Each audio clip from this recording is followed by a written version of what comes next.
So we need to talk about Rebuild the Galaxy and the LEGO sets that have come from it.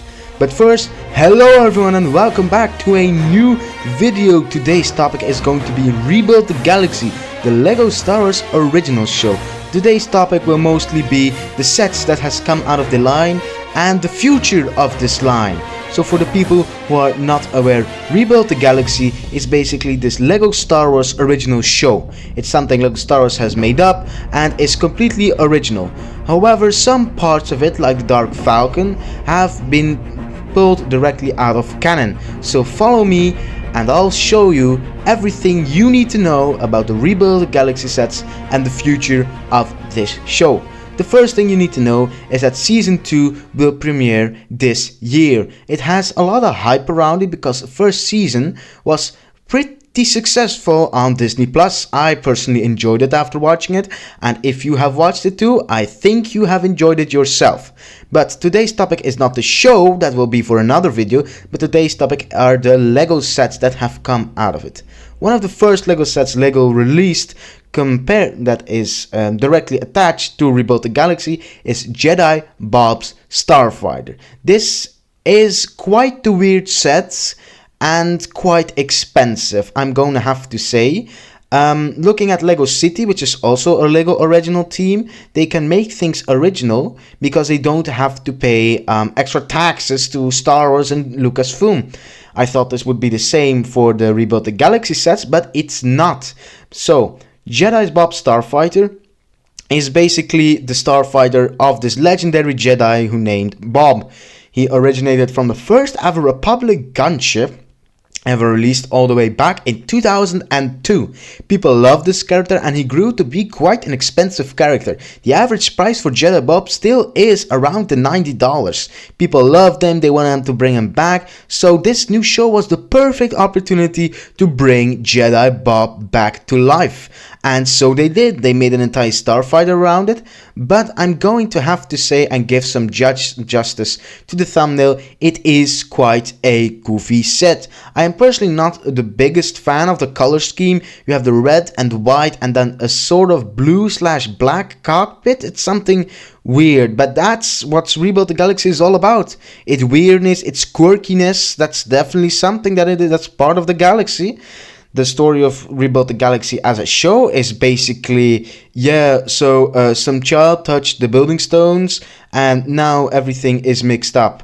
And that leads to our next set. I'm not going to say a lot more anymore over Jedi Bob Starfighter because people mostly praise the set. Just the price is a little bit off. $40 or €40. It stays the same. Tax is not included in this. For a Starfighter that was last year $35. I do not have the set in hand, but I do believe it's bigger than Obi-Wan Kenobi Starfighter, which was only €35, which is strange, even though Kenobi Starfighter included a whole new mold for the Kaminoan, Ton Wee, if I'm wrong. Correct me in the comments if necessary. But Jedi Bob Starfighter, they just saw it as an opportunity to bring Jedi Bob back, and they did. So it's a fun set. The price is certainly questionable and it's quite the quirky set. But now, moving on to probably the best set that will come out of Rebuild the Galaxy is the Dark Falcon. The Dark Falcon is basically the evil version of the Millennium Falcon, containing evil and good versions of the people who actually were in the Millennium Falcon. The minifigure lineup basically consists of this Luke Skywalker hippie-like something with blue milk. I do think this is a reference to Blue Milk Luke, a polybag that went viral and is quite expensive, $30 for a sealed copy. It was exclusive to a game, if I'm not wrong. Then we have Jedi Vader, which is just a perfect minifigure. It's just, I have him in my personal collection. It's an amazing figure. He probably looks very good to your white Boba Fett minifigure. Then we have Dark C-3PO. It's Dark C-3PO. There's not a lot to say about it. He could have had a dual molded leg because he could have done it for a keychain, but they can't do it for a minifigure. But that's not the topic of today's video. Then you have Darth Deb. This is a Rebuild the Galaxy exclusive minifigure. This is a completely made up character. I do not think there is any originality from Legends or shows that comes from it. And then we have Darth Jar Jar, which I obviously bought separately because it's Darth Jar Jar, guys. Come on, he's officially been made canon. And then Darth Rey, which is also very cool, but I'm just sad we don't get to see pupils. Even though Darth Jar Jar get pupils, Darth Rey does not get pupils. This set is extremely cool, but let's be honest, guys, the praise it's mostly because it's amazing minifigure lineup. I'm gonna have to say this loud and clear. I do think the price point for $170 is quite hard to swallow. Something your mom says to me again. But the thing is with the set that upsets me, it's basically the same size as one from 2019 that was released by Rise of Skywalker, yet it's $70 more expensive. It does not contain any new molds, nothing unique, I would say, except the fact that it's literally a Dark Falcon, but that's just switching the parts on Lego's part, so you don't have to praise it because they just color swapped the original Millennium Falcon. So I guess that's. And then probably the coolest set of this year, but probably the most hated set of Rebuild the Galaxy sets, and that is X-Wing and TIE Fighter mashup. This set only contains 2 Rebuild the Galaxy original minifigures, which are these 2 that are shown on screen right now. And it's quite the special set. It, of course, to cramp an X-Wing and a TIE Fighter in the same set, they're gonna have to shrink them down a bit. I don't have really problems with that, because I know, sadly enough, as a Lego collector, this TIE Fighter in this mashup was actually my first TIE Fighter I ever had, and the X-Wing is just an X-Wing, it's just another X-Wing. You can't complain a lot about it, has good details. It does seem like something you would want to put in your closet, because I can see on the pictures that already someone has some color shifting to it, and be careful because it's a set with a lot of white.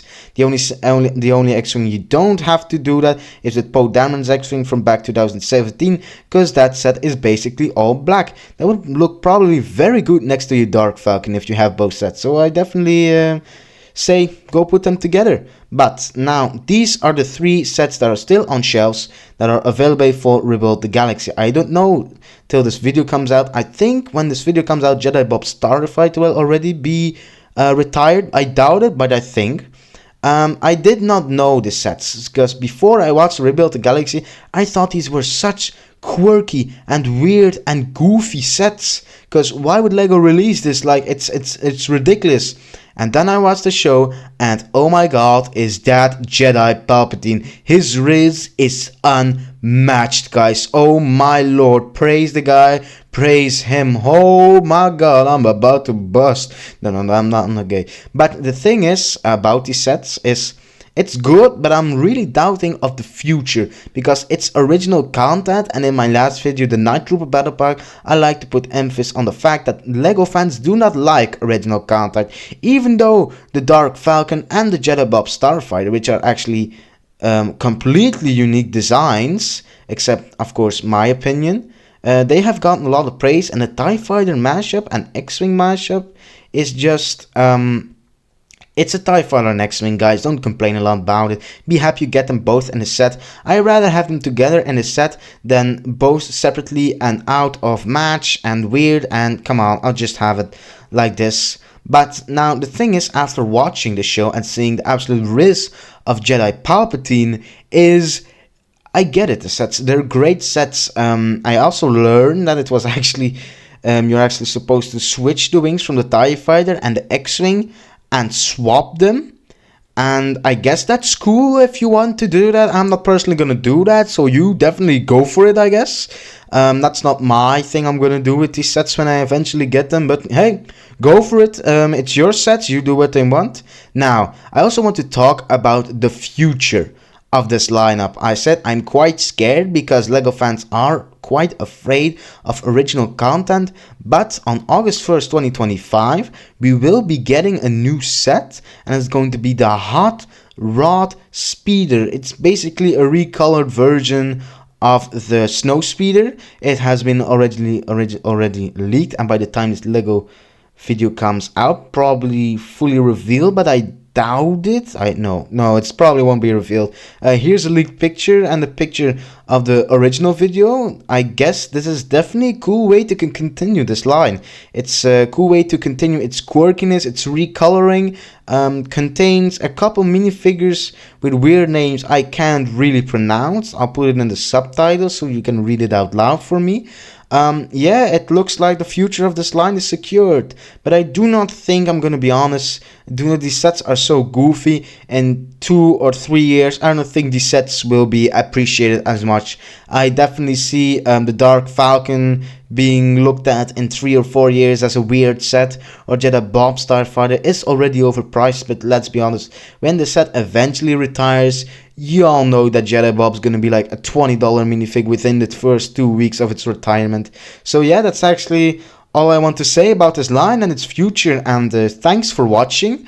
I am glad you watched. Go tell your dog and family to watch this family, and go spread the positive vibes along the LEGO group.